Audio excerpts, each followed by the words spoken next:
సీతారాంపురం గ్రామ ప్రజలందరికీ నమస్కారం.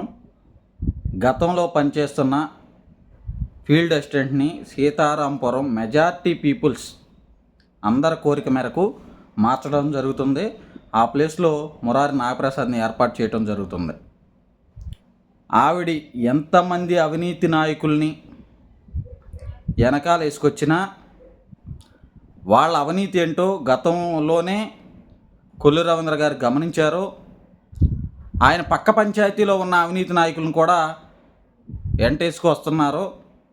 ఏది ఏమైనప్పటికీ గతంలో పనిచేస్తున్న ఎన్ఆర్జీఎస్ ఫీల్డ్ అసిస్టెంట్ని ఎందుకు మారుస్తున్నామంటే మీరు చెప్పినయే కష్టపడే వాళ్ళకే తగిన ప్రతిఫలం దక్కటం లేదు. ఎంత పెద్దవాళ్ళనైనా దురుసుగా మాట్లాడి భార్యాభర్తలు గొడవలకు వస్తున్నారు. పనికి రాని వాళ్ళకు కూడా మచ్చరేసి వాళ్ళ అకౌంట్లో డబ్బులు వేస్తున్నారు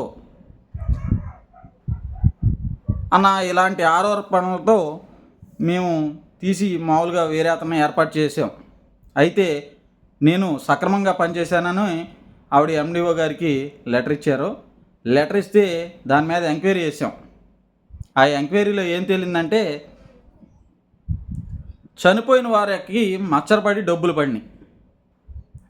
పెరాలసిస్ పేషెంట్లకి కనీసం 3 సంవత్సరాల నుంచి మంచంలో ఉండి తమ పనులు తాను చేసుకోలేని స్థితిలో ఉన్న వ్యక్తికి కూడా మచ్చలు పడి డబ్బులు పడినాయి. అలాంటి 3-4 వ్యక్తులు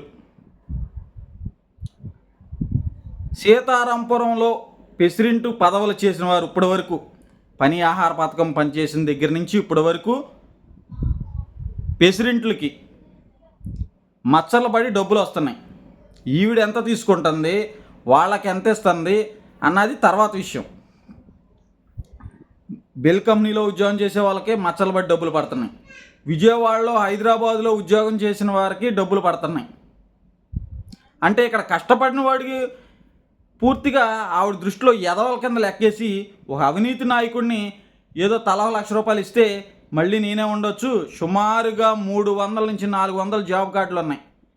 ఆహార పథకం పని ఎంతమంది చేస్తున్నారో ఈ అవినీతి నాయకులు కూడా వాళ్ళనే ఉంచుతాకి ఒక ముఖ్య కారణం ఏంటంటే కొత్తగా వచ్చిన వ్యక్తి వాళ్ళకి కార్డు ఇస్తాడో ఇవ్వడం, మచ్చర పడద్దో లేదో, డబ్బులు వస్తాయో రావు అని ఒక ఎత్తు అయితే, ఇంకో ఎత్తున నన్ను తీయకుండా ఉంటే నీకు 5 లక్షలు ఇస్తానో వేరే ఇంకే గిఫ్ట్ ఇస్తానో అని ఈ ఉంగరాలు మార్చుకునే వాళ్ళు ఊరంతా చెప్పుకుంటున్నారు. దయచేసి ఇలాంటి అవాస్తవాలు నమ్మొద్దు. పీడీ గారు మారిన వెంటనే మురారి నాగప్రసాద్ని ఫీల్డ్ అసిస్టెంట్గా పెడుతున్నాం. కొల్లు రవీంద్ర గారు మన మంత్రి గారు నీతిని ప్రోత్సహిస్తారు తప్ప అన్యాయాన్ని అవినీతిని ప్రోత్సహించరు. 100% ఇది గ్యారెంటీ.